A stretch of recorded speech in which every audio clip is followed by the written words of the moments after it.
The classroom buzzes with a mix of excitement and apprehension as students shuffle in, their eyes wide with the anticipation of another day in the world of the Universal Education Dividend. This morning, the teacher, Miss Henderson, stands at the front, ready to dive into a lesson that promises to ignite their imaginations. All right, everyone. Today we're going to explore how fiction shapes our understanding of education and the world around us. The room quiets down. Students lean forward, eager for what comes next. Let's think about stories we know. Who can give me an example where a character faced a big challenge, and what did they learn from it? A hand shoots up. It belongs to Eli, his dark curls bouncing slightly as he raises it higher. In The Hunger Games, Katniss faces all these challenges and learns about survival and sacrifice. Exactly! Fiction allows us to explore complex themes without directly experiencing them ourselves. It acts as a safe space to learn. But how does that relate to education? Can stories really change how we learn? Great question. Fiction helps us imagine futures that are different from our own. The UED is itself a product of storytelling, an attempt to envision what education could look like if we were unbound by today's limitations. A murmur ripples through the classroom as students process this concept. The walls are adorned with posters featuring famous authors and educators who have utilized fiction as a tool for change. Toni Morrison, Paulo Freire, and even speculative fiction writers like Octavia Butler. What about those stories? How do they help us? They present scenarios where we can challenge existing norms. For instance, think about how Katniss not only survives but also inspires rebellion against an oppressive system. Fiction can highlight injustices in education and spark conversations about solutions. The room fills with a newfound energy as students start to share their thoughts. Like how our learning should be personalized. If every student gets funds for their education like the UED suggests, it could change everything. Exactly! And what about accountability? If funds are used for approved educational activities only, That would prevent misuse. Just like how certain characters in stories face consequences for their actions. right, stories illustrate accountability through narrative consequences. What if someone doesn't have access to technology? Like when I visited my grandma's village last summer, there was no Wi-Fi. That's an important point. Many narratives address inequalities like that. In fact, some authors depict futures where technology is universally accessible or entirely absent, a reminder of how crucial these elements are in real life. What if there was a story where kids created their own tech solutions? They could team up and find ways around those obstacles. That's just it. Fiction gives them power over potential futures. They can design alternatives instead of merely accepting limitations imposed by society today. Their stories push us toward action. Exactly. Characters tackling real-world problems reflect possibilities that extend far beyond themselves. Their lives spark hope amidst uncertainty.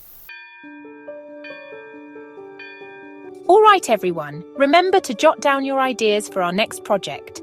Think about a story that illustrates how education could transform lives in the future. You'll present these next week. Do you think stories like this really make a difference? They can. Fiction inspires change by challenging our perspectives and sparking imagination. But it takes action to bring those stories to life.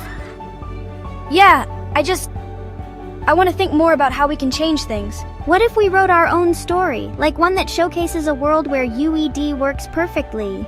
Yeah! We could create characters who tackle real-world issues, like technology access or quality education. I can already see it. A group of friends in a small town finding innovative ways to connect with others and learn from each other. Meanwhile, in the cafeteria, tables overflow with students diving into their meals while animated conversations buzz around them. Noah spots Eli and Maya sitting together and waves them over. Did you guys hear about the science fair? He asks as he plops down beside them, half-eaten sandwich in hand. No! Maya exclaims. What's happening? It's going to be epic! There's a prize for best project this year. A scholarship for any school you want. He leans closer like he's sharing state secrets. I was thinking we could do something that connects science with education. Like demonstrating how different educational models work? Maybe we could even use technology in our presentation. Yes, and we could tie it into our story, Maya adds excitedly. Show how UED helps kids from all backgrounds access learning opportunities. Noah nods enthusiastically. His eyes light up as they delve deeper into possibilities. I can make a video or animation, Noah offers between bites of a sandwich. And I'll write out a script for it. Maybe have different characters representing various educational paths. They each share laughter over lunch as ideas begin spilling out faster than they can articulate them. Their project morphing into something larger than any one of them had imagined alone. Think about how individuals like Rosa Parks or Malala Yousafzai used their voices for change, she prompts them, pacing before the chalkboard covered in notes from previous lessons on activism and advocacy. Eli raises his hand again, this time with a new conviction bubbling beneath his calm demeanor. Can stories be a form of activism too? Miss Henderson stops mid-lecture and smiles broadly at him. She recognizes that spark igniting within her students today. Their growing understanding that narratives hold power not just on paper but in reality too. Absolutely! Stories can rally people behind causes and ignite movements for change, she says firmly, before adding examples from history where fictional narratives inspired action. Uncle Tom's Cabin galvanizing anti-slavery sentiments, or The Grapes of Wrath shining light on economic struggles during the Great Depression. As the afternoon sun filters through the classroom windows, Eli, Maya, and Noah huddle together, their minds still buzzing with ideas about their upcoming project. The energy from lunch carries over as they eagerly discuss how to incorporate their vision of a future shaped by the Universal Education Dividend into their presentation. What if we start by showing how education has changed over time? We could show clips or images of classrooms from different eras, like those old black and white photos of kids sitting at desks in neat rows. Yeah! And then we can jump to our imagined future where education is personalized and accessible to everyone. We can highlight how the UED makes that possible. Exactly! We could even create a timeline that shows key moments in education leading up to 2121. The trio brainstorms ideas furiously, transforming vague notions into tangible elements for their project. Later, as the final bell rings and students flood the hallways like a rushing tide, Eli feels a mixture of anticipation and anxiety. This project isn't just an assignment, it's become a shared dream, a way for them to channel their creativity into something meaningful. In the library after school, they find a quiet corner filled with books about education reform and social justice. Hey, look at this! There's a study here that shows how funding disparities affect learning outcomes. It connects perfectly with what we want to say about the UED. That's awesome! We need statistics like this to back up our arguments. And it makes our message more powerful if we can show how much change is needed right now.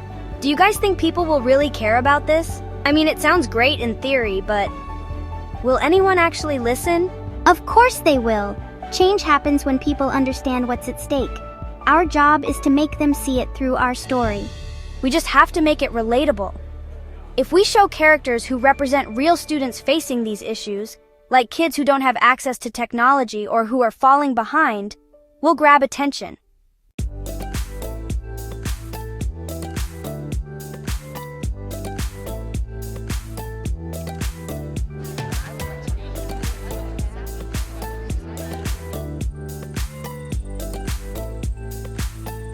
Let's meet earlier tomorrow. Yeah, the more time we have before Friday, the better.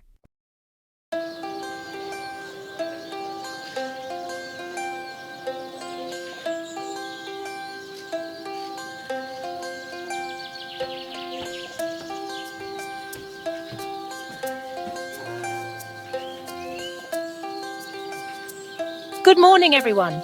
Today we're diving into the impact of education on societal change. But first, I want to hear your thoughts on your project.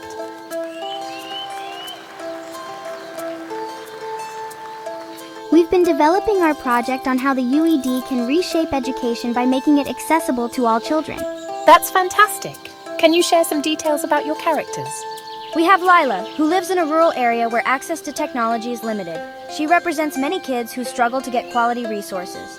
And then there's Sam. He deals with learning disabilities but finds success through personalized education options provided by UED. You're tapping into real issues that need addressing. This kind of storytelling not only educates but can inspire change. Don't forget, I expect to see more character development and real-world connections in your next presentation. As Eli walks down the hallway with Maya and Noah, he feels buoyed by Miss Henderson's encouragement. Their discussions about Lila and Sam had ignited something inside him, a fire fueled by the belief that storytelling could genuinely influence perspectives about education. What if we included interviews or testimonials? We could add depth to our project by incorporating real stories from students facing these challenges today. That's brilliant! We could even film them, capture their emotions as they share their experiences. Yeah, it would make everything more relatable. They decide to meet after school again at the library to start gathering research on student testimonials. Once afternoon rolls around, they find themselves nestled between towering shelves filled with books. What do you think is most important when talking about educational equity? Maybe we should ask them how access or lack thereof has impacted their learning experience. Like what resources would have made a difference for them. And we could also ask what support systems help them overcome those barriers. That would show how vital community resources are. As they refine their list of questions, time slips away unnoticed until the library starts emptying out around them. I'll call some local schools tonight. The final class before the project presentation looms over the students like a heavy cloud. The air buzzes with a mix of excitement and anxiety. Miss Henderson enters the room, her usual vibrant energy tempered by the gravity of the day's task. All right, everyone. Today is your last chance to polish your projects before presenting tomorrow. I want you to focus on clarity and impact. Make sure your message shines through. Eli feels his heart race at her words. He shifts in his seat, stealing a glance at Maya, who furrows her brow in concentration. Remember, your stories have power. They can resonate deeply with others if you convey your character's struggles effectively. What if our characters don't connect with people? What if they think it's just fiction? Every story has roots in reality. Your job is to bridge that gap, to show how fictional narratives can mirror real-life challenges and inspire action. Eli nods along, feeling emboldened by her confidence in them. They've poured hours into crafting Lila's journey from isolation to empowerment, and Sam's struggle for recognition. Let's make sure we highlight Lila's story first, he suggests quietly but firmly. I think we should start with Sam's part about how technology helped him succeed, she counters gently. It'll set up Lila's struggle really well.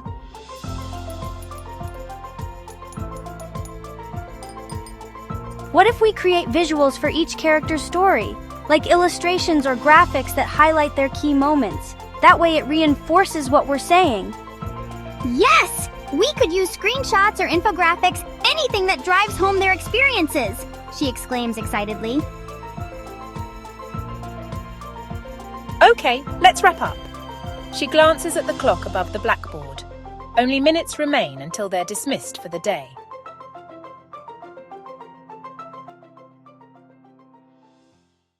As the students shuffle into their seats, anticipation crackles in the air like static electricity.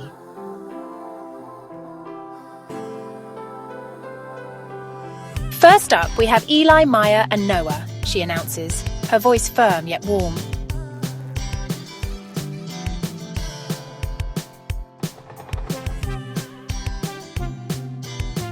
Good morning, everyone, Maya begins, her voice slightly shaky but growing stronger with each word. Today we're sharing a story about how education can change lives through the Universal Education Dividend. We've created two characters, Lila and Sam, who represent real struggles that many students face today. Lila lives in a rural area where she lacks access to reliable internet and educational resources. We wanted to show how these barriers limit her potential. But with UED funding supporting technology access for all children, Lila can connect with peers and educators around the world.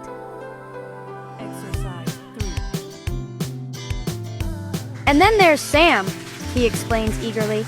He faces challenges with learning disabilities but thrives when provided with personalized educational options.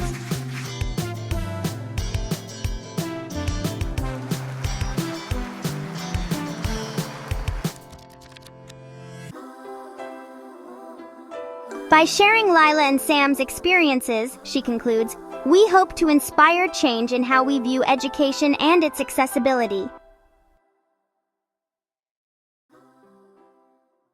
Eli, Maya, and Noah bask in the applause, their hearts pounding with a mix of exhilaration and disbelief. The room feels alive with energy as classmates exchange excited whispers about the presentation. Fantastic job, you three! You really brought Lila and Sam's stories to life. Who wants to share their thoughts? Hands shoot up around the room, eager voices bursting forth with enthusiasm. I loved how you showed Lila's struggles. It made me think about how some kids really can't learn because they don't have what we do. That's exactly what we wanted to highlight. Education should be available for everyone. And Sam's story was inspiring. It made me realize how important it is to support students with different needs. Maya glances at Eli and Noah, their eyes reflecting a shared sense of accomplishment. They didn't just present facts, they had ignited conversations that mattered. As discussions unfold around them, Eli's mind races ahead. What if they could take this project further? Hey, what if we gathered testimonials from students who face these issues for real? We could make a short documentary. That would be amazing. We could reach out to schools or community centers. Or even create a website. We could share our characters' stories alongside real ones. All right, everyone, I'm proud of all of you today. But remember, presenting is just one step in advocacy. We can use these narratives to advocate for change in education systems, not just in our school, but beyond.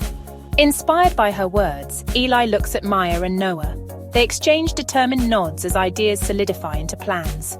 The bell rings again, but this time it feels different, not just signaling an end to the day, but rather marking the beginning of something bigger than themselves.